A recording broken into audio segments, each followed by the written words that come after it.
వార్తల ముందుగా ముఖ్యాంశాలు.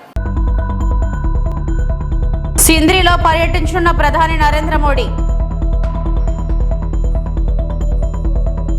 జగనన్న విద్యా దీవెన పథకం కింద అక్టోబర్ డిసెంబర్ నిధులు విడుదల చేసిన CM Jaganmohan Reddy. DSC notification విడుదల చేసిన తెలంగాణ ప్రభుత్వం.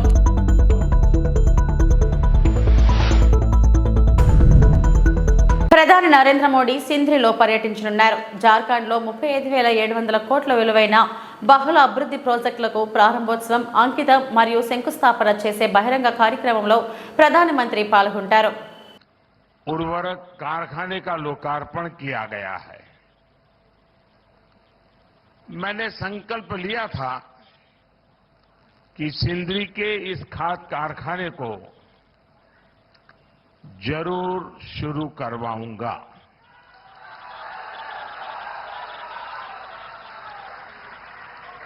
ये मोदी की गारंटी थी और आज ये गारंटी पूरी हुई है. मैं 2018 में इस फर्टिलाइजर प्लांट का शिलान्यास करने आया था. आज सिर्फ सिंदरी कारखाने की ही शुरुआत नहीं हुई है. జగనన్న విద్యా దీవెన పథకం కింద అక్టోబర్ డిసెంబర్ 2023 త్రైమాసికానికి సంబంధించి నిధులు విడుదల చేసే కార్యక్రమంలో భాగంగా ముఖ్యమంత్రి వైఎస్ జగన్మోహన్ రెడ్డి ఈ రోజు కృష్ణా జిల్లా పామరులో పర్యటించనున్నారు. రాష్ట్రంలో ఉన్నత విద్యను అభ్యసిస్తున్న 9.44 లక్షల మంది విద్యార్థులకు అక్టోబర్ డిసెంబర్ 2023 త్రైమాసికానికి సంబంధించిన జగనన్న విద్యా దీవెన కింద 708.68 కోట్లను విడుదల చేయనున్న సీఎం జగన్ ప్రభుత్వం. आत्मनिर्भरता की ओर भी एक बड़ा कदम उठाया है. हर वर्ष भारत में करीब करीब 360 लाख मैट्रिक टन यूरिया की जरूरत होती है. 2014 में जब हमारी सरकार बनी तो उस समय देश में 225 लाख मैट्रिक टन यूरिया का ही उत्पादन होता था. इस बड़े गैप को भरने के लिए भारत में बड़ी मात्रा में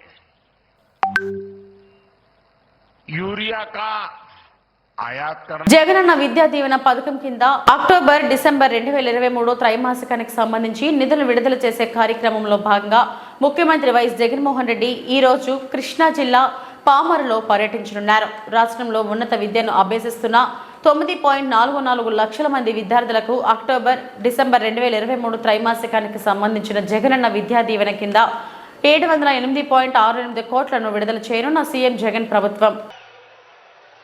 వారి పూర్తి ఫీజులు, ఆ పూర్తి డబ్బు మొత్తాన్ని 100% ఫీజును ఆ పిల్లల తల్లులకే ఇచ్చి,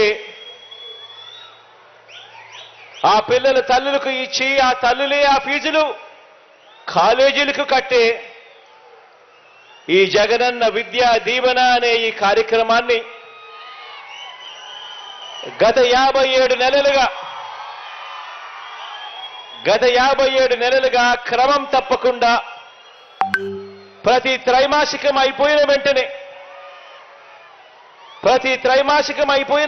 ఆ తల్లులకు జమ చేస్తూ ఈ విద్యా దీవెన, జగనన్న విద్యా దీవెన అనే కార్యక్రమాన్ని కొనసాగిస్తూ వచ్చాం. ఈ 57 నెలలుగా రాష్ట్ర వ్యాప్తంగా పెద్ద చదువులు చదువుతా ఉన్న పిల్లలు 9,45,000 మంది పిల్లలకు 9,45,000 మంది పిల్లలకు అంటే పెద్ద చదువులు చదువుతా ఉన్న మొత్తం పిల్లల సంఖ్యలో ఏకంగా 93% మందికి ఏకంగా 93% మందికి జగనన్న విద్యా దీవెన ద్వారా మంచి చేస్తూ పిల్లల పూర్తి ఫీజులు మీ జగనన్న ప్రభుత్వమే, మీ అన్న ప్రభుత్వమే, మీ తమ్ముడి ప్రభుత్వమే, మీ బిడ్డ ప్రభుత్వమే కడతా ఉంది. ఆలోచన చేయమని అడుగుతా ఉన్నా. గతానికి ఇప్పటికీ మధ్య ఒక చిన్న తేడా కూడా ఇక్కడ చెబుతా. మనం అధికారంలోకి వచ్చిన తర్వాత ఇంకా ఎక్కువ మంది పిల్లలకు చదివించాలి, ఇంకా ఎక్కువ మంది పిల్లలు బాగుపడాలి. ఏ పేదవాడు కూడా అప్పులు. ముఖ్యమంత్రి సహాయ నిధి పేద ప్రజలకు వరం లాంటిది. రాజంపేట అసెంబ్లీ నియోజకవర్గం వైఎస్ఆర్ కాంగ్రెస్ పార్టీ అభ్యర్థి ఆకేపాటి అమర్నాథ్ రెడ్డి వివరణ. ముఖ్యమంత్రి సహాయ నిధి పేద ప్రజలకు వరం లాంటిది అంటూ రాజంపేట అసెంబ్లీ నియోజకవర్గ వైఎస్ఆర్ కాంగ్రెస్ పార్టీ అభ్యర్థి మరియు జిల్లా పరిషత్ చైర్మన్ ఆగిపాటి అమర్నాథ్ రెడ్డి అన్నారు. ఈరోజు దాదాపు 12,45,000 రూపాయలు విలువ చేసే చెక్కులను లబ్ధిదారులకు పంపిణీ చేశారు. ఈ సందర్భంగా ఆయన మాట్లాడుతూ రాష్ట్ర ముఖ్యమంత్రి వైఎస్ జగన్మోహన్ రెడ్డి అన్ని రకాల వర్గాల వారికి కూడా అండగా ఉంటూ నిరుపేద కుటుంబాలు ఆదుకోవడంలో ముందుంటారని ఆయన అన్నారు. రాయచోటి మండలం జగదంబ వీధికి చెందిన తాండ్ర సుబ్బలక్ష్మి 5 లక్షల రూపాయలు, రాజంపేట మండలం చిందలకొండ గ్రామానికి చెందిన వెంకట్రామ్ 3 లక్షల రూపాయలు, రాజంపేట మండలం హస్తపురం గ్రామానికి చెందిన ప్రవీణ్ కుమార్ కు 1 లక్ష రూపాయలు, రాజంపేట పట్టణం మన్పూర్ గ్రామానికి చెందిన సుధాకర్ కు 80,000 రూపాయలు సంబంధించిన బాధితులకు చెక్కులు పంపిణీ చేయడం జరిగింది. ఈ కార్యక్రమంలో వైఎస్ఆర్ కాంగ్రెస్ పార్టీ నాయకులు, కార్యకర్తలు తదితరులు పాల్గొన్నారు.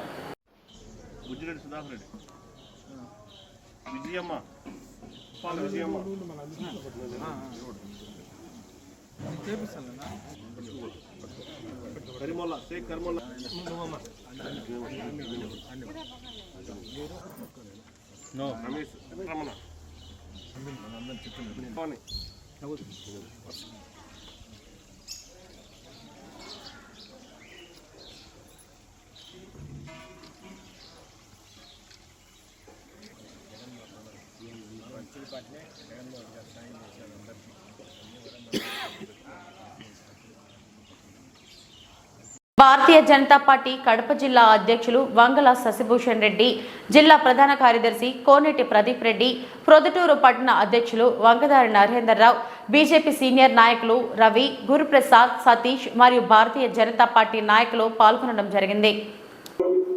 ప్రొద్దుటూరు ఎమ్మెల్యే రాచమల్లు శివప్రసాద్ రెడ్డి గారు భారతీయ జనతా పార్టీ మతతత్వ పార్టీ, ముస్లింలకు వ్యతిరేకమైన పార్టీ అని చెప్పడం జరిగింది. రాచమల్లు గారు భారతీయ జనతా పార్టీ ఎప్పటికీ ముస్లింలకు వ్యతిరేకం కాదు. ఈ దేశంలో ఉండే 140 కోట్ల మందికి భారతీయ జనతా పార్టీ సమానంగా చూస్తుంది. మీరు ఏదో ఈరోజు ఓడిపోతానని చెప్పి మీరు చేసిన అవినీతి, అరాచకాలు, హత్యా రాజకీయాలు, అదేవిధంగా గుట్కా మాఫియా, మట్కా మాఫియా, ఇసుక దందాలు, ఈ విధంగా అనేకమైన పొరపాట్లు మీరు చేసుకొని ఈరోజు ప్రొద్దుటూరు ప్రజలు ఓడిస్తారనే భయంతో మిమ్మల్ని శాసనసభ నుంచి ఎన్నికల్లో వెలివేస్తారని ఈరోజు తెలుసుకొని భారతీయ జనతా పార్టీ మీద అవాకులు చెవాకులు పేలి ముస్లిం ఓట్ల కోసం మీరు ఈరోజు ప్రయత్నాలు చేస్తూ మాట్లాడుతున్నారు. ఇది తగదు రాచమల్లు. నీకు నీ దురాగతాలన్నీ కూడా ప్రొద్దుటూరు మైనార్టీ సోదరులకైతేమి, అందరికీ ప్రజలకైతేమి అర్థమైన సందర్భంలో ఈరోజు నరేంద్ర మోడీ గారు ప్రధానమంత్రి అయిన మరుక్షణం ఆయన మొట్టమొదటిసారి పార్లమెంటులోకి ప్రవేశిస్తూ పార్లమెంటు ప్రవేశ ద్వారం దగ్గర నేను ఈ దేశంలో ఉండే 130 కోట్ల మందికి ప్రధాన సేవకుని మాత్రమేని చెప్పిన విధంగా ఈరోజు దేశంలో 80 కోట్ల మందికి ఉచితంగా 5 కిలోలు బియ్యం సరఫరా చేస్తూ ఈరోజు ముస్లింలనేమి పక్కన పెట్టి వారికి ఇవ్వకుండా పోలే. అదేవిధంగా ప్రధానమంత్రి ఆయుష్మాన్ భవ యోజన ద్వారా ఈరోజు 5 లక్షల వరకు ఈరోజు వైద్య సహాయం అందిస్తూ, ఆరోగ్య బీమాను అందిస్తూ ఈరోజు నరేంద్ర మోడీ గారు ముస్లిం సోదరులను ఎక్కడ కూడా పక్కన పెట్టలే. అదేవిధంగా ఈరోజు స్వచ్ఛ భారత్ కింద ప్రతి ఇంటికి ఒక ఇండివిజువల్ టాయిలెట్ వ్యక్తిగత మరుగుదొడ్డి మంజూరు చేసి ముస్లిం సోదరులను ఎక్కడ కూడా పక్కన పెట్టలే. ఈరోజు ప్రధానమంత్రి ఆవాస్ యోజన ద్వారా దేశంలో 4 కోట్ల ఇల్లు మంజూరు చేస్తే దీంట్లో కూడా ముస్లిం మైనారిటీలను ఎక్కడ కూడా పక్కన పెట్టలే. కాబట్టి రాచమల్లు నువ్వు ప్రొద్దుటూరు ప్రజల పాలిట ముల్లువై కూర్చున్నావు. కాబట్టి పొద్దుటూరు ప్రజలు ఎప్పుడు ఎన్నికలు జరుగుతాయని చెప్పి ఎదురు చూస్తూ నీకు పంగనామాలు పెట్టేదానికి సిద్ధంగా ఉన్న సందర్భంలో కనీసం మైనారిటీల పక్షాన మాట్లాడి, ముస్లిం మైనారిటీ పక్షాన మాట్లాడి వారి ఓట్లు పడతాయనే దొంగ నాటకంతో నువ్వు ఈరోజు వ్యవహరిస్తున్నావు. గత 4 సంవత్సరాల నుంచి జగన్మోహన్ రెడ్డి గారు అధికారంలోకి వచ్చిన దగ్గర నుంచి మరి ఈ మాటలు ఎందుకనలే నువ్వు ఈరోజు ఎలక్షన్ల ముందర నువ్వు ఓడిపోతావని ఈరోజు ఈ అవాకులు చవాకులు పేలుతున్నావని చెప్పి భారతీయ జనతా పార్టీ ఖండిస్తూ ఉంది. ఈరోజు నరేంద్ర మోడీ గారు ప్రపంచ దేశాలలో అన్ని దేశాలు అట్లా క్రిస్టియన్ దేశాలైనా కానీ ముస్లిం కంట్రీస్ కూడా ఈరోజు ఆయన సాదరంగా ఆహ్వానించి ఈరోజు అనేక విధాలుగా ఆయనకు సన్మానాలు చేస్తూ ఆయన ఈరోజు అతిథి మర్యాదలు చేస్తూ వెల్కమ్ చెప్తున్న పరిస్థితిని మనం చూశాము. అదేవిధంగా ఈరోజు కేంద్ర ప్రభుత్వంలో గతంలో 2014కు ముందు 4.5% మాత్రమే ముస్లింలు మనం చూశాము. అదేవిధంగా ఈరోజు కేంద్ర ప్రభుత్వంలో గతంలో 2014కు ముందు 4.5% మాత్రమే ముస్లింలు ఈరోజు ఎంప్లాయీస్గా ఉంటే ఈరోజు నరేంద్ర మోడీ గారు వచ్చిన ఈ 10 సంవత్సరాల్లో దాదాపు 10.5% మేర ఈరోజు ముస్లిం యువకులు అదేవిధంగా ముస్లిం ప్రజలంతా కూడా ఈరోజు ఉద్యోగాల్లో ఉన్నారు, కేంద్ర ప్రభుత్వ ఉద్యోగులుగా ఈరోజు ఉన్నారు.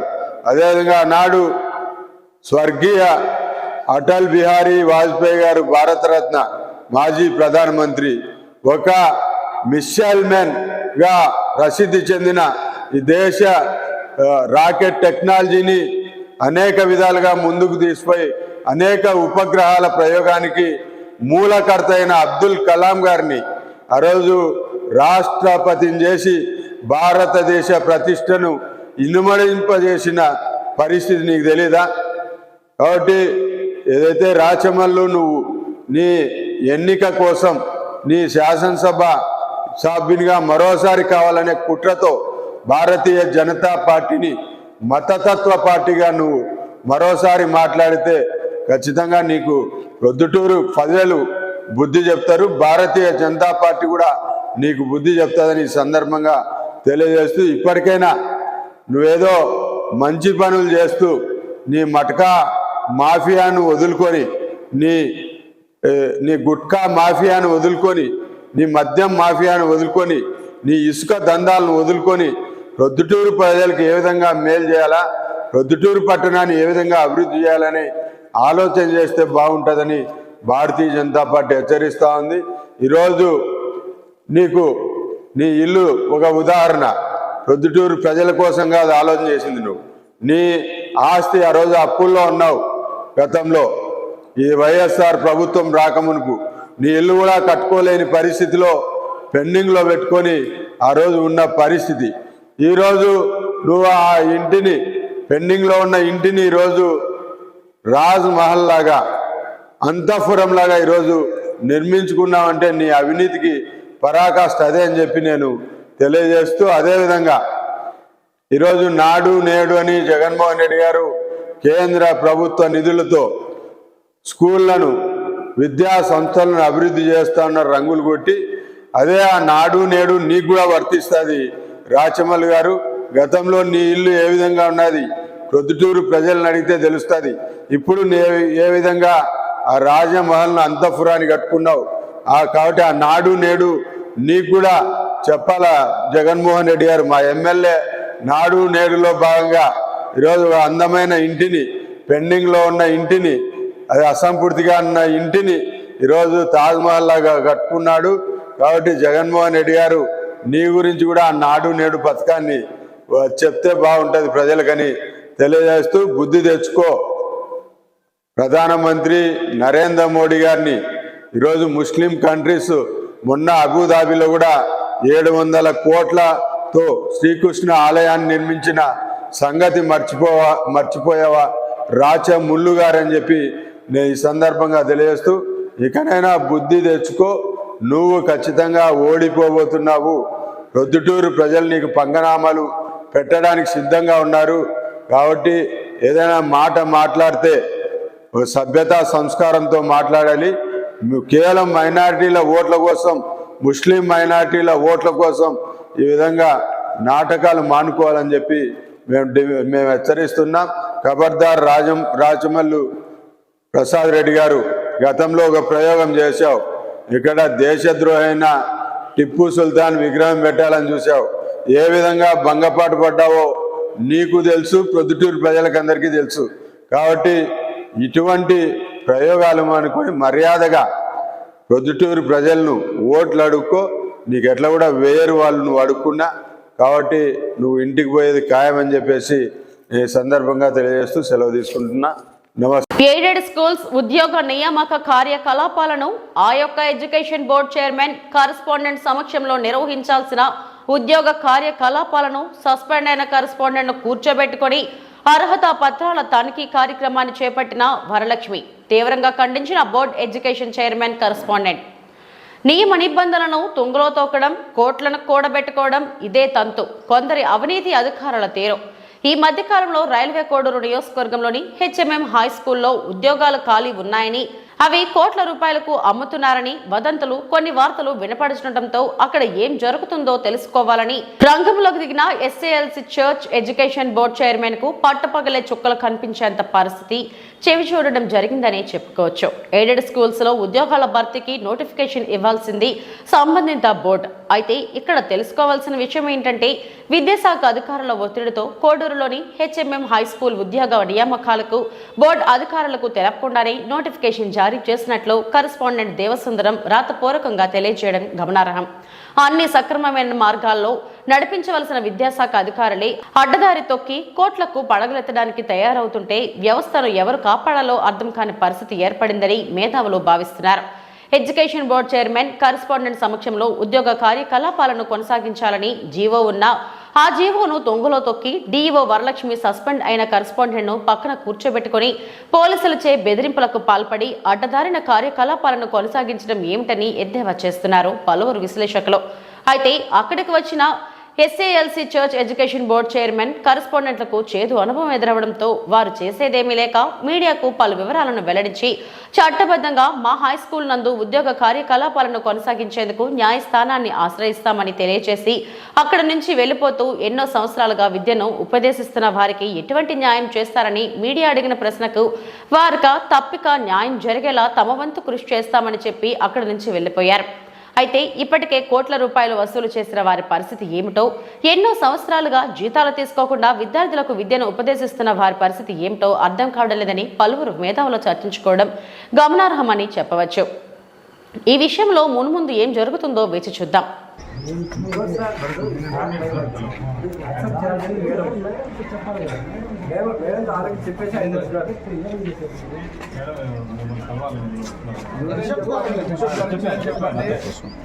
నేను మాట్లాడలేదు.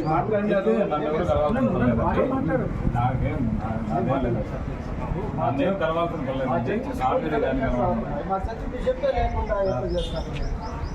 అది మేము చెప్పాము సార్ మేడం గారికి. మేము ఓన్లీ మేనేజ్మెంట్కి మేము తెచ్చి అడుగుతా ఉంటే మేము దానికి మీరు మాతో మాట్లాడేదానికి ఏమిటి ఇంకేం చెప్పాలి. మేము మా స్కూల్లో పిల్లలు చేస్తా మా చెప్తే లేకపోతే ఇంకేం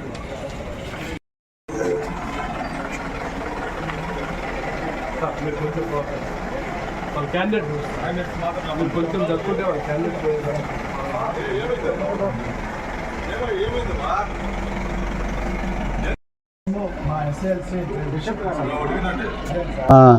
మీ అందరికీ నా యొక్క వందనాలు. నేను సౌత్ ఆంధ్ర చర్చ్ యొక్క బిషప్ ప్రెసిడెంట్గా పనిచేస్తున్నాను. మరి ఇటీవల జరిగిన కొన్ని పర్యావరణ పరిస్థితులు, మరి రైల్వే కోడూరు హెచ్ఎంఎం హై స్కూల్లో నా పోస్టును బట్టి జరిగినటువంటి అన్యాయమును, మా మేనేజ్మెంట్కి తెలియకుండా జరుగుతున్న విషయాలను మేము ఇక్కడ అడ్డుకోవడానికి వచ్చినాము.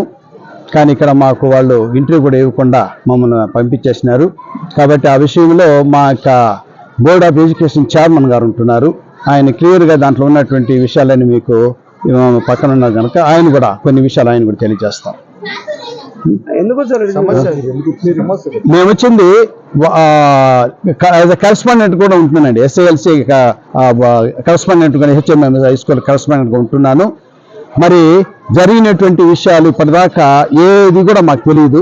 మేనేజ్మెంట్కి తెలియకుండానే మరి ఆయన దేవసుందరం గారు దీని మీద ఇది చేసుకునేసి అన్ని విషయాలు చేసిన తర్వాత దాన్ని మేము మీటింగ్లో పెట్టి కూడా ఖండించినప్పుడు మేము చర్చికి సహకరించడం ఎటువంటి పనులు చేయం సార్, ఇక మీద మేము చెప్పినట్టు చేస్తామని చెప్పి ఈరోజు దానికి వ్యతిరేకంగానే మళ్ళీ ఇక్కడ వచ్చి ఈ యొక్క కార్యక్రమాలను అన్నింటి ముందు చేస్తూ ఉన్నాడు. మేము వాటిని మరి ఈరోజు కాకపోయినా కానీ ఈరోజు నిలిపేసి నెక్స్ట్ వారు ఇచ్చినటువంటి టైం ప్రకారం కూడా గవర్నమెంట్ రూల్స్ ప్రకారము జరగాల్సినటువంటి దాన్ని జరిపించాలని చెప్పేదానికి మేము ఇక్కడికి వచ్చినాం, దాన్ని అడ్డుకోవడానికి. కానీ మాకు వాళ్ళు ఎవరు కూడా ఇంటర్వ్యూ ఇవ్వకుండా పోలీస్ ప్రొటెక్షన్తో మమ్మల్ని అసలు అక్కడ కూడా తరిమేసినారు. దేవసుందరం అంటే గతంలో ఉన్నటువంటి హెచ్ఎం హై స్కూల్ యొక్క కరస్పాండెంట్. ఆయన చర్చి సస్పెండ్ చేసి మరి నన్ను అపాయింట్మెంట్ ఇచ్చినారు నాకు. నేను ఈరోజు ఆ విషయంలో కూడా తీసుకొచ్చి వీళ్ళతో చెప్పి నేను కరస్పాండెంట్ ఉన్నాను కనుక నా సమక్షంలో జరిపేదానికి నాకు టైం కూడా కావాలా, నేను ఇప్పుడే వచ్చినాను కాబట్టి మీరు టైం ఇచ్చి మరి దీన్ని యాజ్ గవర్నమెంట్ రూల్ ప్రకారం మొత్తం జరిపిస్తానని చెప్పి కోవడానికి వచ్చినాం.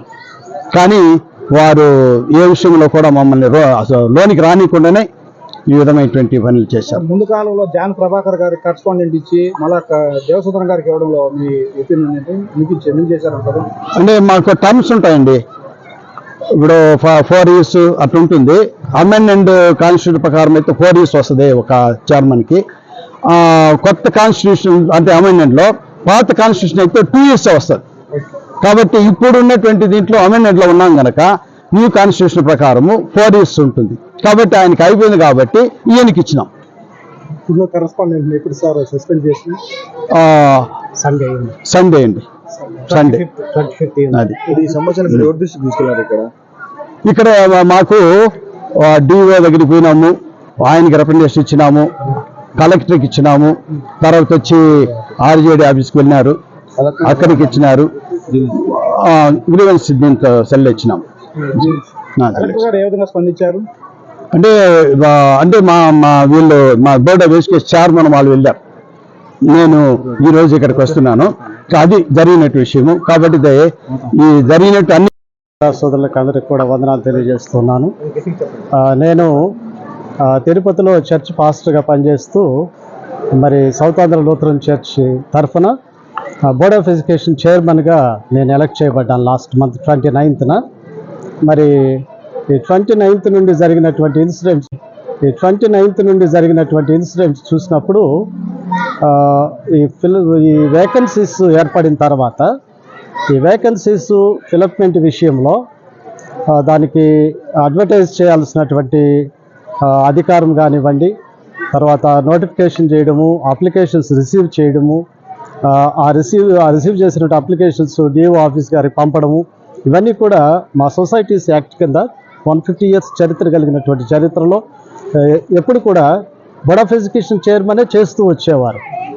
మా చేత నియమించబడినటువంటి కరస్పాండెంట్ అనేటటువంటి ఆయన he's under the control of board of education chairman. So కానీ ఈ కరస్పాండెంట్ గారు కేఎం సుందరం గారు, శ్రీ కేఎం సుందరం గారు, దేవసుందరం గారు మరి విద్యాశాఖ అధికారులకు వారికి ఏం చెప్పారో మాకు తెలియదు. కానీ వీరే నోటిఫికేషన్ ఇచ్చేసినారు, వీరే పేపర్ పబ్లిసిటీ ఇచ్చేసినారు. సో ఇవన్నీ జరిగి అప్లికేషన్స్ కూడా తీసేసుకొని వాటిని స్క్రూటనైజ్ చేసేసి ఇవన్నీ జరిగిన తర్వాత కొంతమంది మన మీడియా మిత్రులు ఇవన్నీ కూడా వీడియోస్ చేసి పెట్టారు. మేము ఆ వీడియోస్ చూసిన తర్వాత లాస్ట్ 25th అంటే లాస్ట్ సండే 25th ఆఫీస్కి కరస్పాండెంట్ గారిని పిలిచాను. మేము పిలిచిన తర్వాత వారిని అడిగాను, నేనే అడిగాను చైర్మన్గా, మీకు ఎవరు ఇచ్చారండి అథారిటీ? మీరు అక్కడ వర్కర్ మాత్రమే, మేము మిమ్మల్ని అపాయింట్ చేశాము, మరి మీకు ఎవరు ఇచ్చారు ఈ రైట్ అంటే, సార్ అది పొరపాటు నేను చేసేసానండి అవన్నీ నేనని అన్నారు.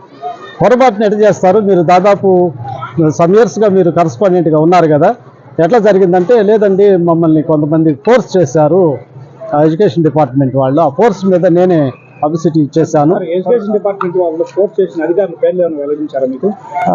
లేదు, ఎడ్యుకేషన్ డిపార్ట్మెంట్ వారు అని అన్నారు. వారు నేనేం చెప్పానంటే, సరే బై ఫోర్స్ మీరు చేశారు, ఇప్పుడు మీరు చేసింది పొరపాటు అని మీరు ఒప్పుకుంటున్నారా అంటే, నేను ఒప్పుకుంటున్నాను సార్ అని అంటే, దాన్ని రిటర్న్గా నేను రాసిమ్మని అడిగాను.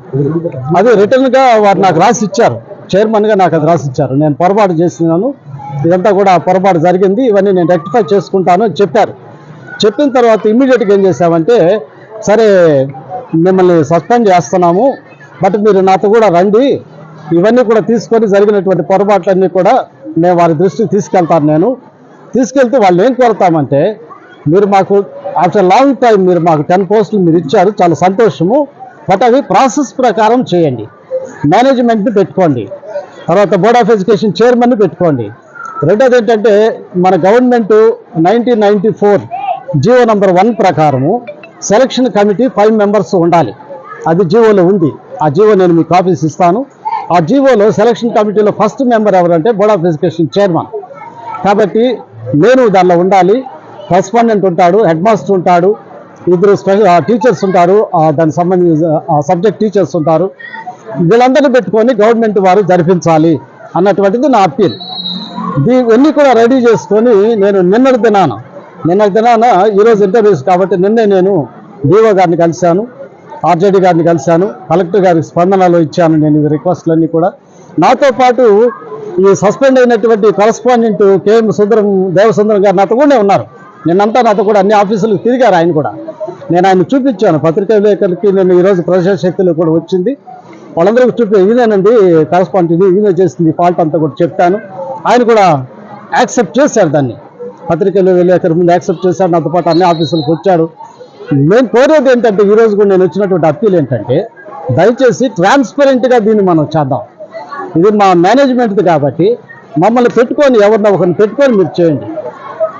రెండోది ఏంటంటే, ఆ పోస్టుల విషయంలో కూడా అది చర్చి ఇన్స్టిట్యూషన్ కాబట్టి కనీసం కొన్ని అయినా క్రిస్టియన్స్ కూడా కొన్ని మీరు అలాట్ చేస్తే బాగుంటుంది అన్నటువంటిది మా appeal.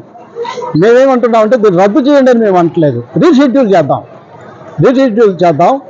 GO number 1 government order ప్రకారము కమిటీ వేద్దాం, ఆ కమిటీనే సెలెక్ట్ చేస్తారు అనే అప్పీల్ ఇవ్వడానికి నిన్న అందరికి ఇచ్చాము, కలెక్టర్ గారికి అందరికి ఇచ్చేసాము. ఒక deputy education officer Varalakshmi madam గారు లేరు, వారు ఈరోజు ఉంటారు రండి అని చెప్పారు వాళ్ళ ఆఫీసులో. అందుకని ఈరోజు వచ్చాం మేడం గారిని కలవడానికి, అప్పీల్ ఇవ్వడానికి. ఆయన మరి కేఎం సుందరం గారు సస్పెండ్ అయినారు, కొత్తగా ఇప్పుడు బిషప్ గారిని కరస్పాండెంట్గా పెట్టాము మేము. వారిని పెట్టుకొని మీరు జరిపించండి, ఎడ్యుకేషన్ బోర్డు చైర్మన్గా నేను ఉంటాను, ట్రాన్స్పరెంట్గా చేద్దాం. ఎందుకంటే దీని మీద మీడియాలో చాలా వస్తున్నాయి, దీనిలో మేనేజ్మెంట్ కూడా ఇన్వాల్వ్ అయ్యి ఈ ముడుపులు తీసుకున్నారన్నటువంటి చెడ్డ పేరు మాకు వద్దు, మాకు అవసరం లేదు, మా మీద వచ్చినట్టు బ్లేమ్ రాకుండా చూసుకోవాలన్నటువంటిది మా ప్రయత్నం. మేము దీనిలో ఇన్వాల్వ్ కాలేదు అనేటటువంటిది. ఎందుకంటే లాస్ట్ ఒక మీడియా మిత్రుడు, మీ పేరు మాకు తెలియదు సార్, దానిలో మేడం గారు మీకు ఏం చెప్పారంటే, ఇదంతా మేనేజ్మెంట్ విషయం, మాకు సంబంధం లేదు, వాళ్ళు చూసుకోవాలి, వాళ్ళు తక్కువ అన్నారు. కానీ మేమేమంటున్నామంటే, మాకు సంబంధం లేదు, ఇది మేము ప్రూవ్ చేసుకోవాలి. రెండవది మేము దానిలో ఉండాలి, ఎందుకంటే బిల్డింగ్స్ మావి మేము ఇచ్చాం. మా బిల్డింగ్స్లో జరిగేటటువంటి మా స్కూల్లో మా ప్రమేయం లేకుండా మీరు ఇంటర్వ్యూస్ జరపడం అనేటటువంటిది అన్యాయం. కాబట్టి రీషెడ్యూల్ చేయండి, ఇంకో 10 days పొడిగించండి. నేను అకార్డింగ్ మై కాన్స్టిట్యూషన్ నేను నోటిఫికేషన్ ఇస్తాను, మీరు ఇచ్చేదానికి లేదు, మా స్కూల్లో నేను ఇస్తాను. ఇచ్చి మరలా ఇప్పుడు ఒక 10 పోస్టులు అంటే 250 అప్లికేషన్స్ ఎట్ వస్తాయి సార్? కనీసం వేలల్లో రావాలి. 250 అప్లికేషన్, 270 అప్లికేషన్స్ ఎట్లా వస్తాయి? ఆ 270 అప్లికేషన్స్లో కూడా ఈరోజు 10 మెంబర్స్కే కాల్ లెటర్స్ వెళ్ళాయి. 270 మెంబర్స్ కాల్ లెటర్స్ వెళ్ళాలి కదా, అది కూడా లేదు. ఆ రోజు 22 చూపించారు, ఈ రోజు 10 చూపిస్తున్నారు. ఈరోజు నేనేమంటానంటే 270 మెంబర్స్ కాదు, రీషెడ్యూల్ చేద్దాం, కనీసం ఒక 5,000 అప్లికేషన్లు వస్తాయి. అందరినీ పిలుద్దాం, పిలిచి మేము కూర్చుంటాం, మీరు కూర్చోండి, మేనేజ్మెంట్ కూర్చుంటాం, స్క్రూటినీ చేద్దాం, మనం ఫిలప్ చేద్దాం, ట్రాన్స్పరెంట్గా ఉందామన్నది మా అప్పీల్ అండి. దాని కొరకు మేము వచ్చాము, మమ్మల్ని యాక్సెప్ట్ చేయలేదు. నా పేరు రెవరెండ్ బెంజమిన్ అండి, Reverend KJ Benjamin. I'm the board of education chairman. ఇప్పుడు పైకి పోయి ఉద్దేశం ఏంటంటే రిక్వెస్ట్ ఇద్దామని వెళ్ళాము మేము.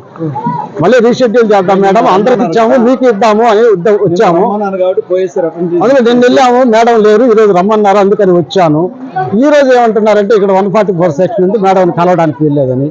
సస్పెండ్ అయిన కరెస్పాండెంట్ దేవసుందరాన్ని పక్కన కూర్చోబెట్టుకుని ఉద్యోగ అర్హత పత్రాలను తనిఖీ కార్యక్రమాన్ని చేపట్టిన డీఈఓ వరలక్ష్మి జరిగే వాస్తవాలను మీడియా చిత్రీకరించకుండా అడ్డదారిన పోలీసులను తెచ్చుకొని మీడియాకు అడ్డుకట్ట వేసిన డీఈఓ వరలక్ష్మి అంటూ భారీగా వెల్లువెత్తుతున్న ప్రచారాలు.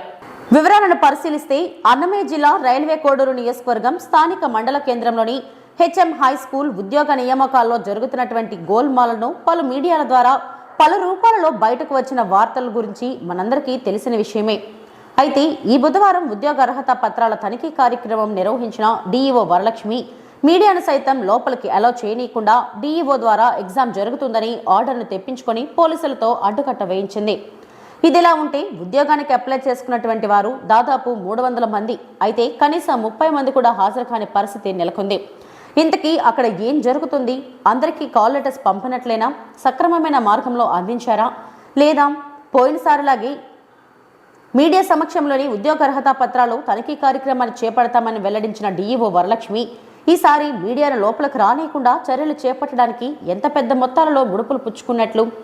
అక్కడ జరిగేది ఉద్యోగ అర్హత పత్రాల తనిఖీ కార్యక్రమం అయితే ఎస్ఐ భక్తవత్సలం పరీక్షలు నిర్వహిస్తున్నట్లు డీఈఓ ఆర్డర్ తెచ్చారని, అందుకు 144 సెక్షన్ అమల్లో ఉందని, ఇక్కడ ఉన్న మీరందరూ వెంటనే ఖాళీ చేయాలని ఎందుకు అన్నట్లు?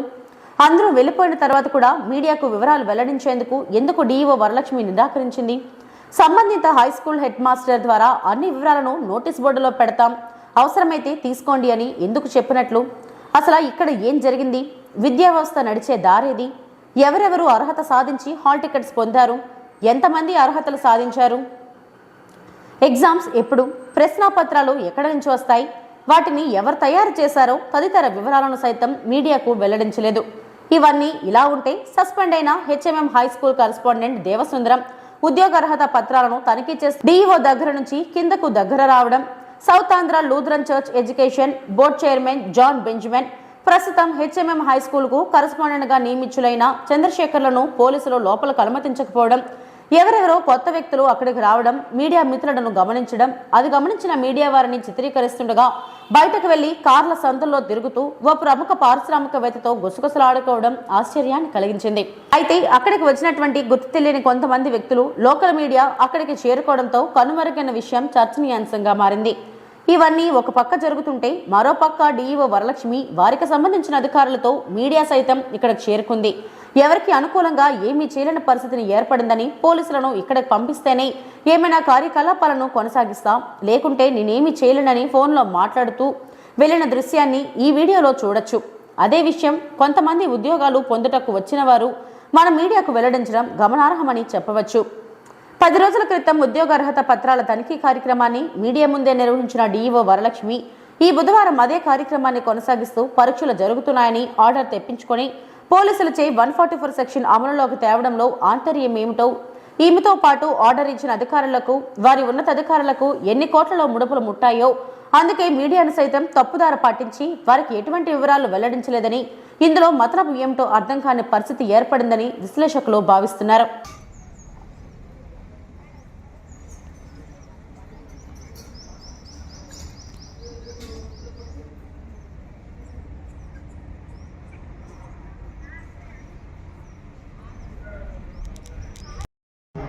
మీరు ఓకే, మేము కనీసం కనుక్కునేదానికన్నా పంపిస్తారా లేదా? మంచిదే. లేదంటే చెప్పి పంపించండి, మేము వెళ్ళిపోవాలి కదా, మేము ఉండలేం కదా సాయంకాలం వరకే. మీరు మమ్మల్ని పంపిస్తారా, లేకుంటే మేడం గారిది ఏమైనా ఒకసారి మీడియా వాళ్ళు ఏదో అడగాలంటున్నారు, అడిగి వెళ్ళిపోతారంట, మీరు చెప్పి పంపించినా పర్వాలేదు.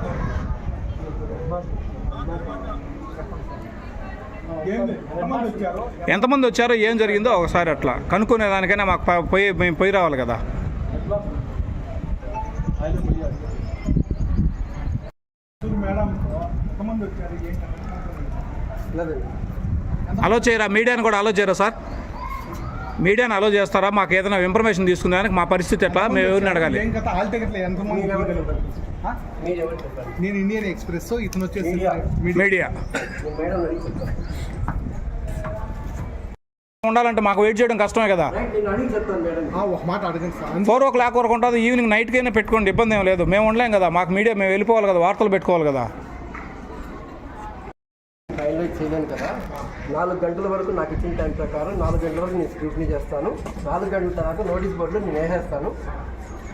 ఏమి వాళ్ళు ఫోటో తీసుకుంటారా రాసుకుపోతారా అనేది వాళ్ళ ఇష్టము అంటున్నారు. ఇప్పుడు వరకు ఎంతవరకు వచ్చారనేది అయినా మాకు ఇంటిమేషన్ ఇవ్వాలి. సబ్జెక్ట్ వైజ్ ఎక్స్పర్ట్ చేస్తూనే ఉన్నారండి. కంటిన్యూగా జరిగేటువంటి ఎగ్జాంపుల్ గురించి చెప్పండి. అయితే మమ్మల్ని రావద్దని చెప్పారా లోపలికి అలో చేయండి సార్? ఏంది అర్థం కావట్లేదు. లోపలికి అలో చేయండి సార్. అలో చేయరు.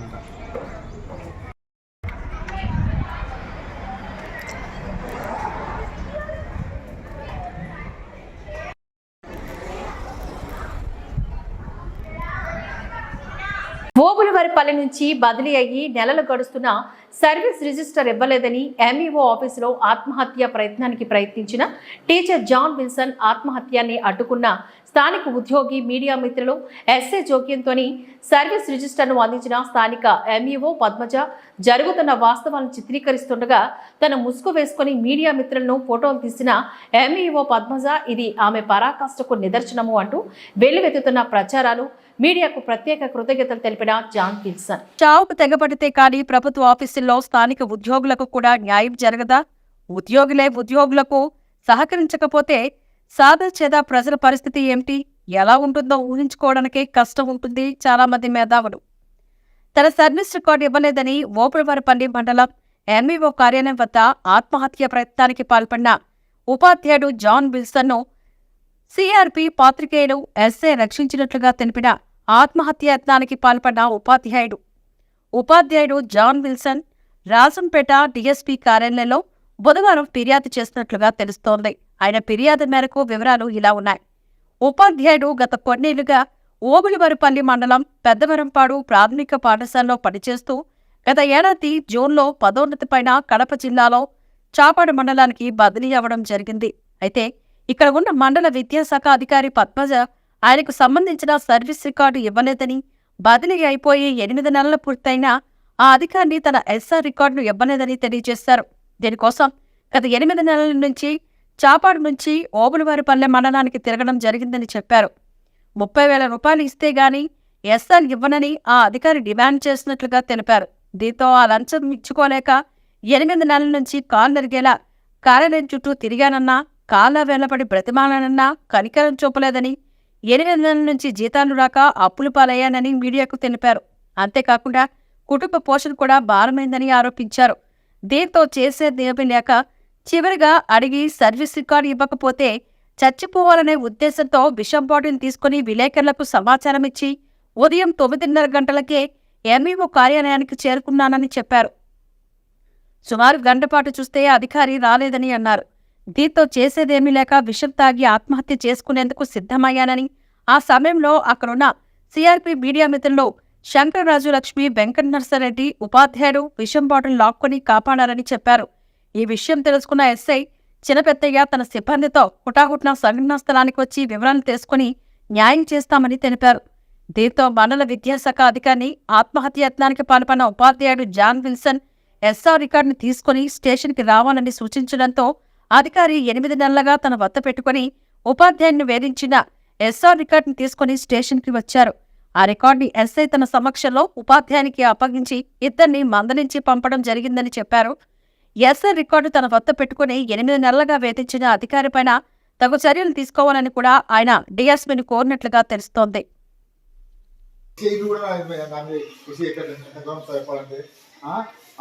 నా చావుకు కారణం ఆయన కారణమే సార్. నన్ను చాలా గెలుస్తారు సార్. అలాగే సార్, అలాగే సార్. నా చావు కారణం అనేది సార్. కూర్చోండి సార్. ఇప్పుడు నా ఎస్ఆర్సీ సార్, నా ఎస్ఆర్సీ నాకు నన్ను బాధపడుతుంది. నా చావు కారణం నన్ను కంపాలి కూడా చూస్తుంది. నా చావు సమయంలో నేను లేదు కదా, పోయి దాదాపు నెలలు తల్లి నాకు అక్కడ అగ్రిమెంట్ లేదు. ఎస్ఆర్ తర్వాత నన్ను శాలరీస్ కూడా నేను చేయమంటున్నారు. ఎస్ఆర్ లేకుండా నాకు శాలరీస్ చేయమంటున్నారు. మీరు ఎక్కడ సార్ ఇప్పుడు పనిచేసేది? చేపల మండలం చిన్నగూరు సార్. మీకు ఎన్ని రోజులు అయిన ట్రాన్స్ఫర్ ఇక్కడ నుంచి? 8 months అయింది సార్. 8 months అయింది. 8 months నుంచి ఎస్ఆర్ ఇవ్వలేదా? 20 నన్ను రద్దం అవుతుంది. ఇంకా 20,000-30,000 ఎంత ప్లాట్ ఉంది. ఇన్కమ్ ట్యాక్స్ కూడా సరిగ్గా చేసుకోలేకపోతాను. తర్వాత అగ్రిమెంట్ లేదు. నేను ఇంకా కొద్ది రోజులు ఉంటే ఎస్ఆర్ ఉంటే మీకు పెరుకో తగలేక పెరుకోనమ్మా. వీడియో వద్దు, నువ్వు పెరుకోదాన్ని పెరుకో. సార్ నన్ను వేధిస్తాను సార్, నన్ను వేధిస్తాను. నన్ను వేధిస్తుంది. నా ఎస్ఆర్ నాకు ఇచ్చేది సార్. ఏమంటే మా మాడి లంచం పడుతుంది. ఎన్నిసార్లు ఇవ్వాలి సార్ లంచం ఇవ్వాలా?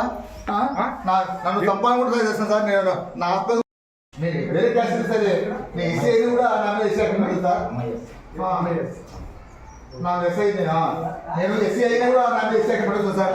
వేరే క్యాస్ట్ అయితే పెట్టచ్చు. నేను ఎస్సీ అయినా కూడా నా మీద ఎస్సీ అక్కడ పెడతాను సార్. చాలా వేధిస్తుంది. నా ప్రాణానికి హాని ఉండాలి. నా ప్రాణం ఏమైనా జరిగితే ఎన్ని హాని, నా ప్రాణానికి ఏమైనా హాని జరుగుతుంటే తలపెట్టింది. నా ప్రాణం ఏమైనా ఆమె జవాబుదారి, ఆమె కారణమవుతుంది. కాబట్టి ఆమె నాకు ఎస్ఆర్ దయచేసి మాకు ఇప్పింది సార్. నాకు చాలా ఇబ్బంది పడుతున్నా నేను. చాలా అసలు నా భార్య లేదు, నాకు కూడా అవునా ఉన్నాయి కదా. ఏంది ఇంతవరకు ఆయన పాపం పురుగుల ముందు తాగే వరకు తెచ్చిపెట్టి ఎందుకు ఈ విధంగా?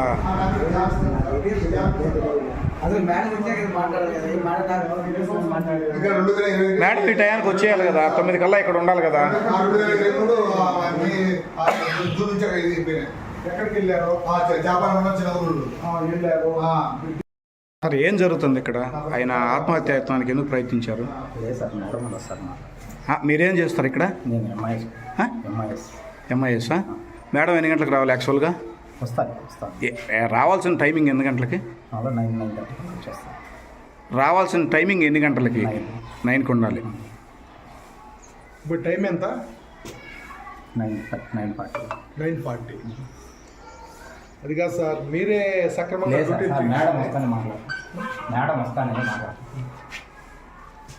ఒక టీచరే ఈ విధంగా విషయం తాగుతున్నాడంటే మీ ఆఫీస్ కాడికి వచ్చి మీరు ఇంతకు ఎంత టార్చర్ పెట్టండి. ఆయన పాయిజన్ చేసిన స్టేజ్కి వస్తాం సార్. ఇక్కడ అసలు ఏం జరుగుతుంది ఆఫీస్లో? ఏం జరుగుతుంది? నన్ను అదిగా సార్ సంపాదన వస్తే ఎవిడెన్స్ లేకపోతానని సంపాదన వస్తుంది. నా చావుకు ఆమె కారణం. నాకేమైనా జరిగితే ఆమె కారణం చెప్పి సార్. 8 నెలల నుంచి ఎందుకు లేదు ఎస్ఆర్? 8 నెలల నుంచి ఎందుకు ఇవ్వలేదు సార్? పక్కన వాళ్ళైనా మీరేం చేస్తున్నారు డ్యూటీలో? మీ పై ఆఫీసర్ చెప్పేది తెలీదా మీకు? చెప్పి ఇప్పిస్తాను. ఎప్పుడు? 8 నెలలుగా. ఇప్పుడు ట్రాన్స్ఫర్ అయ్యి వెళ్ళేటప్పుడు ఎస్ఆర్ ఇవ్వాలన్నా లేదా? 15 సార్లు తిరిగి సార్. 15 సార్లు 20 సార్లు తిరిగినా కొన్ని వేలు ఖర్చు పెట్టే సార్ ఫ్యామిలీకి.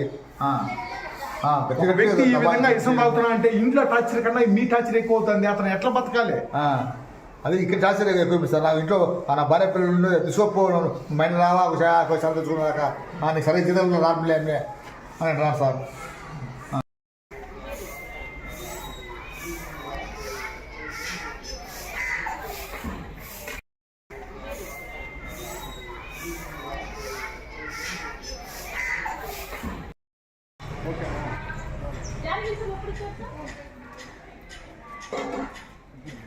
సరే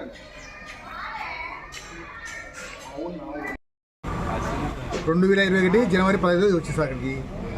మన తర్వాత 2023 జూన్ వెళ్ళిపోయా.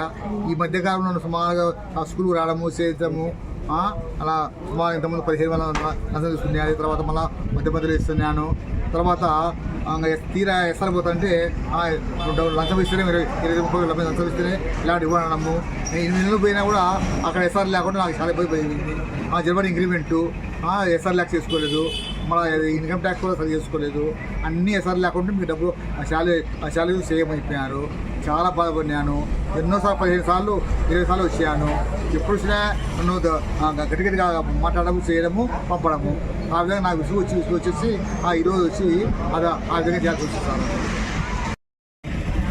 ఆ మీడియా వాళ్ళను అడగకపోతే నేను చనిపోయేవాడిని. వాళ్ళ మీడియా వచ్చి నన్ను సేవ్ చేసినారు. నేను తాగుతుంటే వాళ్ళు పక్క బాటలు లాక్కొని కింద ఇచ్చినారు. కాబట్టి ఆ విలేకరులకు నేను ధన్యవాదాలు చెప్తున్నాను. 2023 జూన్లో నేను చేపల మండలం చిన్నగూరు పోయినాను సార్. పోయి దాదాపు 8 months అవుతుంది. 8 months అయినా నాకు ఎస్ఆర్ లేకపోతే అసలు నువ్వు ఉద్యోగం చేస్తున్నావా లేదా, అది ఎల్పిసి కూడా 5 నెలలు పంపించింది. చాలా ఇబ్బంది పడినాయి, చాలా ఇబ్బంది పడినాయి. ఎన్నిసార్లు తిరిగినా కూడా నీకు ఏం చేసుకోపో, ఏరుకుంటే చెప్పుకోపో, నాకు ఇంత ఇస్తే నువ్వు అని చాలా ఇబ్బంది పడింది సార్. నాకు యాడి కాక ఈరోజు ఇంకా ముందు చేసుకొని వచ్చాను. తర్వాత మీరు వచ్చి కాపాడినారు. మీరు ఇన్నాళ్ళు పట్టించుకొని ఎంఈఓ నేను 8 months తిరుగుతూనే ఉన్నాను.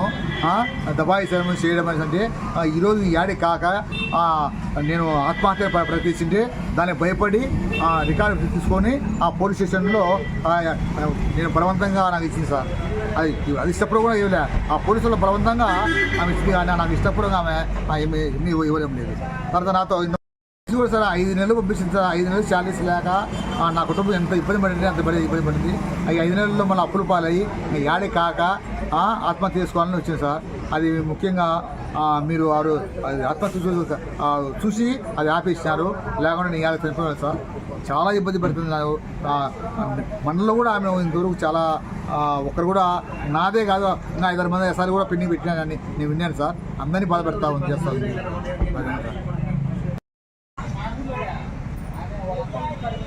ఎన్నో సంవత్సరాల నిరీక్షణ ఫలించిన వేళ చిట్వేలు కోడూరు రోడ్డుకు మహర్దశ.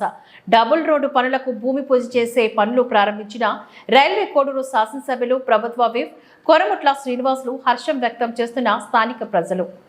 వివరాలను పరిశీలిస్తే అన్నమయ్య జిల్లా రైల్వే కోడూరు నియోజకవర్గం స్థానిక మండల కేంద్రంలో నుంచి చిట్వేలుకు పోవు దారి ఎంతో ఇరుగ్గా తరచూ ప్రమాదాల నిలయమై ఉండేదని చెప్పవచ్చు. అయితే ఈ రోడ్డుకు మహర్దశ లభించింది. ఈ రోడ్డును వెడల్పు చేసేందుకు దాదాపు 40 కోట్ల రూపాయలు ఖర్చు చేసి డబుల్ రూటుగా విస్తరింపచేసేందుకు గాను రైల్వే కోడూరు శాసనసభ్యులు ప్రభుత్వ విప్ అయిన కొరముట్ల శ్రీనివాసులు భూమి పూజ చేసి పనులు ప్రారంభించి ఎలక్షన్ కోడ్ వచ్చే నాటికి దాదాపు పనులు పూర్తి కావాలని కాంట్రాక్టర్ని కోరారు. కోడూరు చిట్వేలు రోడ్డుకు సంబంధించి డబుల్ రోడ్డు పనులు ప్రారంభం కావడంతో స్థానిక ప్రజలు హర్షాతిరేకాలు వ్యక్తం చేస్తున్నారు. ఈ కార్యక్రమానికి ముఖ్య అతిథులుగా జిల్లా వ్యవసాయ శాఖ సలహా మండలి chairman Sukumar Reddy, Koduru vice MPP Dwasareddy, YSRCP senior నాయకులు కొల్లం గంగిరెడ్డి, అన్వర్ పాషా, జడ్పీటీసీ రత్నములతో పాటుగా AP tourism director Sai Kishore Reddy, Mandara Nagendra, Heman Varma, AP tourism director Sudhakar Raju, Thota Sivasai, పట్టణ కన్వీనర్ రమేష్, బీసీ నాయకులు సిద్ధయ్య, సర్పంచ్ వినోద్, ప్రతాప్ రెడ్డి, నాగులు నాయుడు, చంగల్ నాయుడు, వెంకటయ్య తదితరులు ఈ కార్యక్రమంలో పాల్గొన్నారు.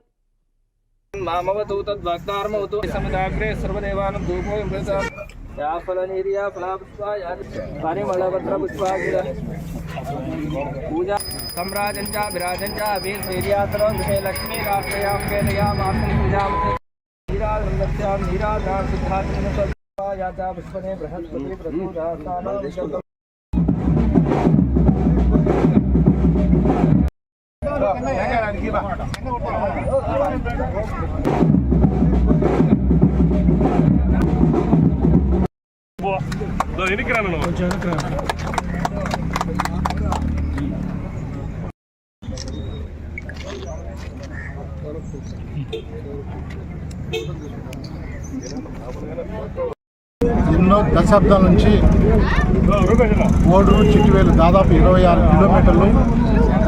దీనికి దగ్గర అడ్జన్ను దాదాపు 28 పంచాయతీలు, అంటే దగ్గర 30 పంచాయతీలతో పాటు కోడూరు చిట్వేలు మండలం కనెక్టివిటీ అన్ని మండలాలకు కనెక్టివిటీ ఇస్తూ దాదాపు ఒక 100 పంచాయతీ కనెక్టివిటీ ఉంటుంది. దాంతోపాటు ఇట్లా నెల్లూరు జిల్లా రాపూరు, వెంకటగిరి, గూడూరు, నెల్లూరు, దాంతోపాటు హైవే, నేషనల్ హైవే కనెక్టివిటీ ఉంటుంది. సో ఈ మధ్యకాలంలో దాదాపు కొన్ని దశాబ్దాల కాలంలో ఈ రోడ్డు పైన ఎంతోమంది ప్రయాణిస్తున్న దాంట్లో చాలామంది కూడా యాక్సిడెంట్ వల్ల చనిపోయారు. విద్యార్థులు, గృహిణీలు, అదేవిధంగా వ్యాపారవేత్తలు, లారీ సంబంధించిన ఆటోలు, ట్రాక్టర్లు అన్నీ కూడా చనిపోయి మేము అపోజిషన్ ఉన్నప్పుడు ఎన్నోసార్లు కూడా అప్పుడున్న తెలుగుదేశం పార్టీ మొరించుకున్నాము, కానీ ఎక్కడ ఫలితం లేకుండా పోయింది. ఎన్నోసార్లు ధర్నాలు కూడా చేసాము, ఫలితం లేకుండా పోయింది.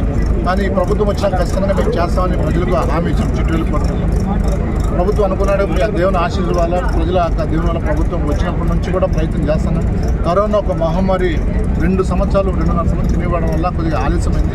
అయినప్పుడు కూడా ఎన్డీపీ ద్వారా దాదాపు 50 కోట్లు తెచ్చాము. ఆ కరోనా వల్ల అది కూడా ఎక్స్పైర్ అయిపోయి క్యాన్సర్ అయిన పరిస్థితి ఉంది. అయినా కానీ మళ్ళీ ముఖ్యమంత్రి గారు జగన్మోహన్ రెడ్డి గారు మేము రిక్వెస్ట్ చేసుకున్నాం.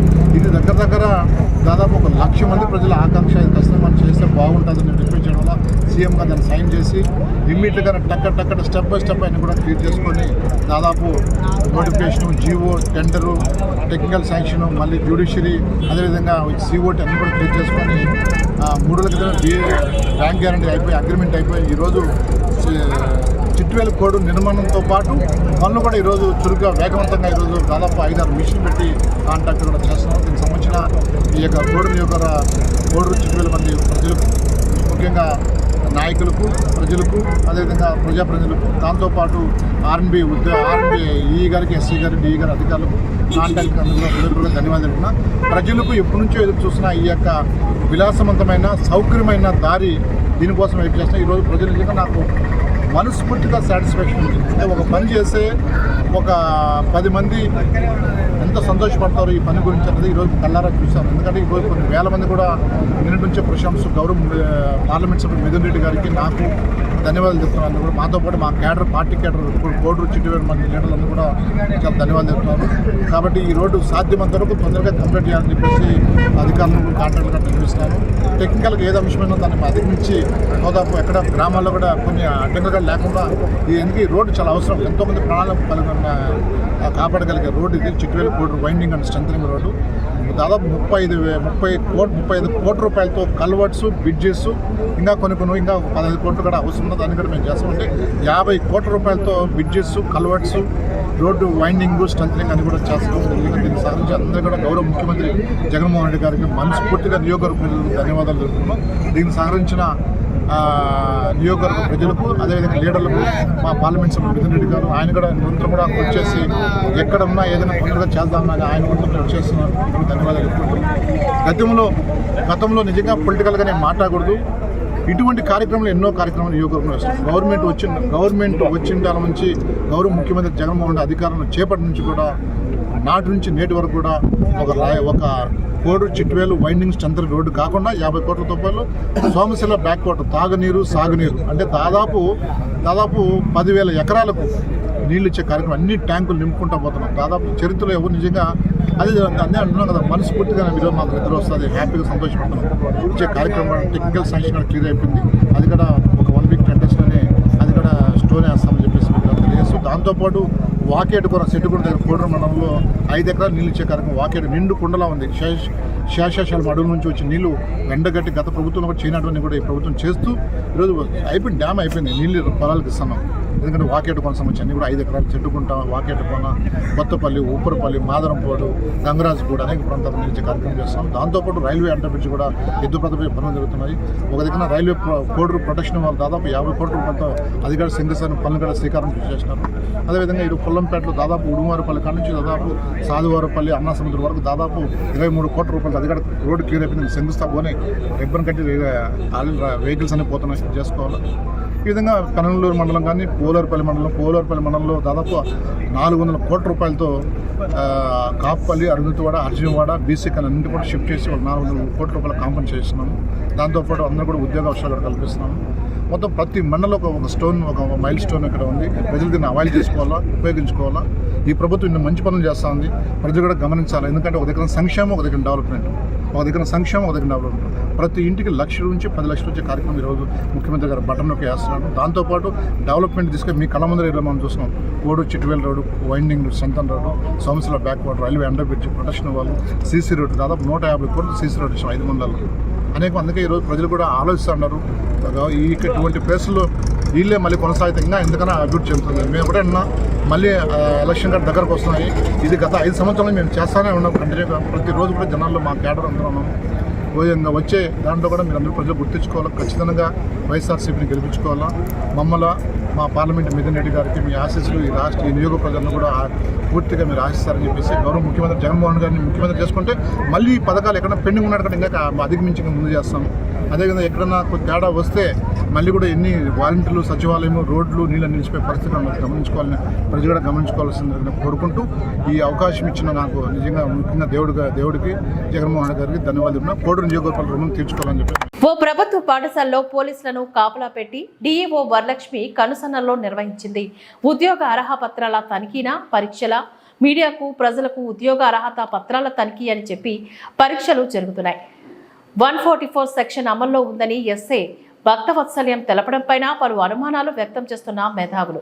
వివరాలు పరిశీలిస్తే అన్నమయ్య జిల్లా రైల్వే కోడూరు నియోజకవర్గంలో కొన్ని దశాబ్దాల క్రితం వెలిసిన హెచ్ఎంఎంఎం హైస్కూల్ నందు అక్రమంగా aided school board education chairman అనుమతి లేకుండా అడ్డదారిన కరస్పాండెంట్ కూర్చున్న దేవసుందరం పైన విద్యాశాఖ అధికారులు ఒత్తిడి తెచ్చి మరీ పలు ఉద్యోగాలకి నోటిఫికేషన్ ఇప్పించవలసిన అవసరం ఏముందని పలు వార్తాపత్రికల ద్వారా ప్రచారం అవుతున్నట్లుగా ఉద్యోగాల పేరుతో కోట్ల రూపాయలు వసూలు చేసుకునేందుకు ఈ పన్నాగానికి ఒడికట్టారా ఉన్నత విద్యాశాఖ అధికారులు అవుననే వార్తలు బలంగా ఉండబడుతున్నాయి.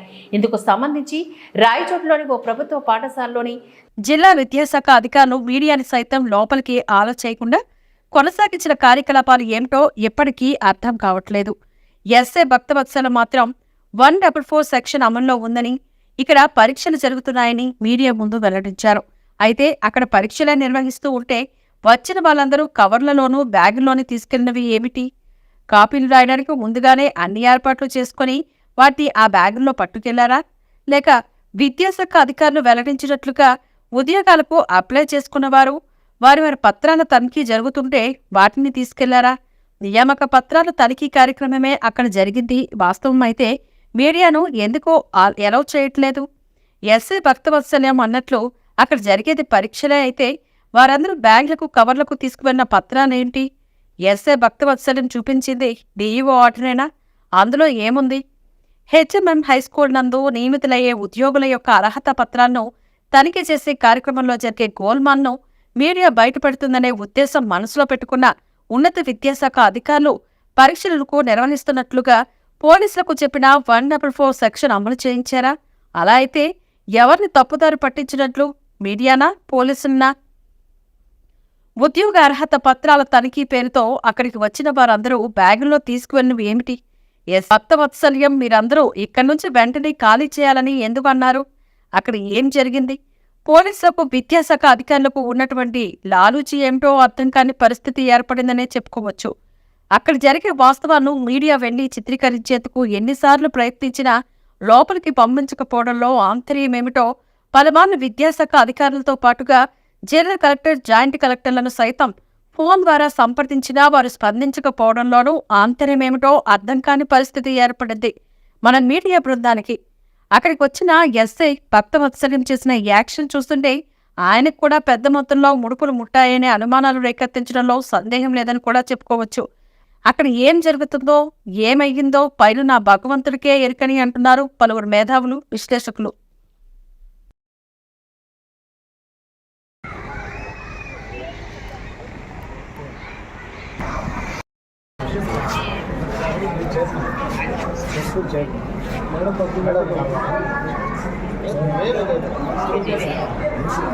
సార్ మా స్కూల్ మేనేజ్మెంట్ సార్ ఇది మేమేవాడ మాట్లాడి పర్మిషన్ తీసుకోవాలి కదా.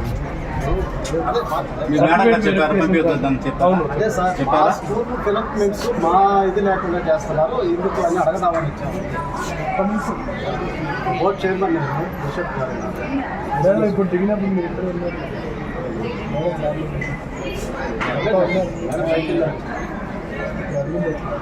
నిన్న కూడా వెళ్ళాము ఆఫీస్కి. నిన్న కూడా ఆఫీస్కి వెళ్ళాము మేడం ఇవాళ రమ్మన్నా అడిగితే ఈరోజు రమ్మన్నా. జస్ట్ అది ప్రొసీడ్ చేయడానికి వచ్చాము. మేము మేడంతో మాట్లాడిన తర్వాత ఈరోజు రమ్మన్నారు.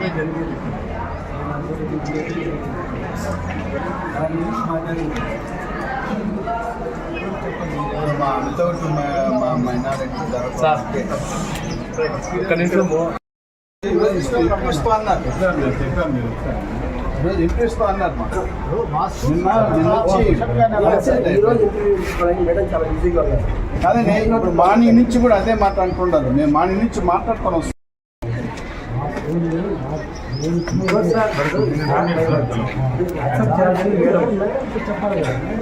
మేడం ఆల్రెడీ చెప్పేసి ఆయన వచ్చినారు.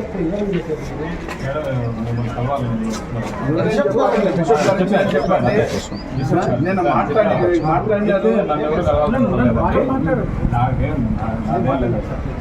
నాకేం కలవాల్సిన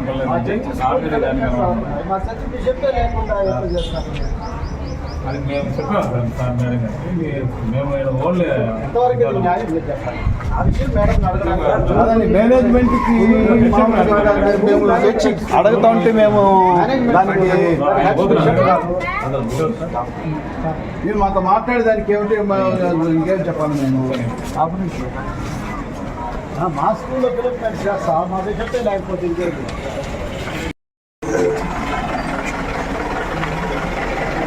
మీరు కొంచెం వాళ్ళ క్యాండిడేట్ మాత్రం మీరు కొంచెం జరుపుకుంటే వాళ్ళ క్యాండిడేట్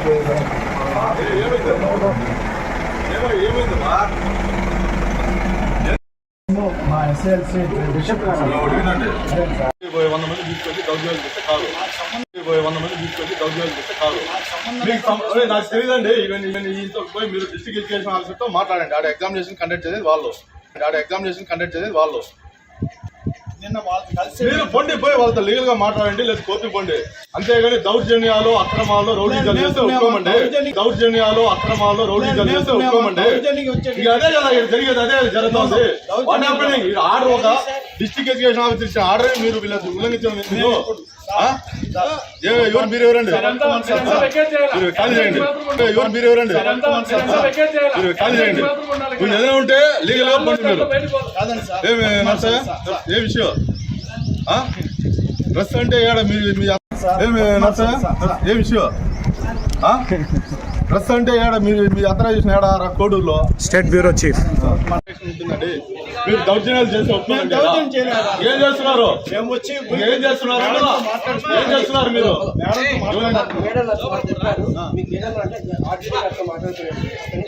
కంప్లైంట్ రాసేయండి.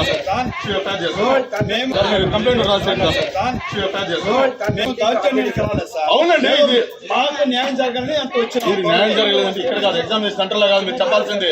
మాకు న్యాయం జరగాలని అంత వచ్చింది. న్యాయం జరగలేదంటే ఇక్కడ కాదు, ఎగ్జామినేషన్ సెంటర్ లో కాదు, మీరు చెప్పాల్సిందే. కన్సర్న్ అథారిటీ దగ్గర, కన్సర్న్ ఆథరైజేషన్ ఆఫీసర్ దగ్గర పోయి మీ యొక్క గ్రీవెన్స్ తెలియజేయాలి. మీరు వచ్చి ఎగ్జామినేషన్ పిల్లలకి డిస్టర్బ్ చేయకూడదు. ఎగ్జామినేషన్ రాసే వాళ్ళకి డిస్టర్బెన్స్ న్యూసెన్స్ అవుతుంది. ఆల్రెడీ ఎగ్జామినేషన్ సెంటర్ లో 144 సెక్షన్ ఉంది. అర్థమైందా మీకు? ఉండే ఫ్యాక్ట్స్ మాట్లాడతానండి. మీరు ఎట్లా మమ్మల్ని దౌర్జన్యంగా ఏ విషయం డ్రెస్ అంటే మీ అథరైజేషన్ ఏడా కోడూరులో స్టేట్ బ్యూరో చీఫ్ చెప్పండి. ఎగ్జామ్ జరుగుతా ఉంది అంటే ఎగ్జామినేషన్ సెంటర్ దగ్గర 144 సెక్షన్ ఉంటుందండి. మీరు దౌర్జన్యాలు చేస్తే ఒప్పుకోండి. ఏం చేస్తున్నారు? ఏం చేస్తున్నారు మీరు?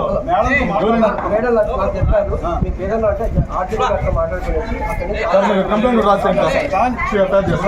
మేము దౌర్జన్యానికి రాలేదు సార్. అవునండి, మాకు న్యాయం జరగాలని అంత వచ్చిన న్యాయం జరగలేదంటే ఇక్కడ కాదు, ఎగ్జామినేషన్ సెంటర్ లో కాదు, మీరు చెప్పాల్సిందే. కన్సర్న్ అథారిటీ దగ్గర, కన్సర్న్ ఆథరైజేషన్ ఆఫీసర్ దగ్గర పోయి మీ యొక్క గ్రీవెన్స్ తెలియజేయాలి. మీరు వచ్చి ఎగ్జామినేషన్ పిల్లలకి డిస్టర్బ్ చేయకూడదు. ఎగ్జామ్ రాసే వాళ్ళకి డిస్టర్బెన్స్ న్యూసెన్స్ అవుతుంది. ఆల్రెడీ ఎగ్జామినేషన్ సెంటర్ లో 144 సెక్షన్ ఉంది. అర్థమైందా మీకు? ఫ్యాక్ట్స్ మాట్లాడతానండి. మీరు ఎట్లా మమ్మల్ని దౌర్జన్యంగా తరుముకున్నారు కానీ జరుగుతున్నారు. న్యాయం అడుగుతున్నామండి. న్యాయం ఎక్కడ అడగాలి? అంటే దౌర్జన్యం చేయడానికి వస్తున్నారు. అవును, మీరు ఎగ్జామినేషన్ ఆఫీసర్ దగ్గర అడగండి. మీరు దౌర్జన్యం చేయండి సార్. చేయలేదండి, వెళ్ళండి. ఇక్కడ జాతర వెళ్ళండి. మేమేంటంటే న్యాయం కోరడానికి వచ్చినాము.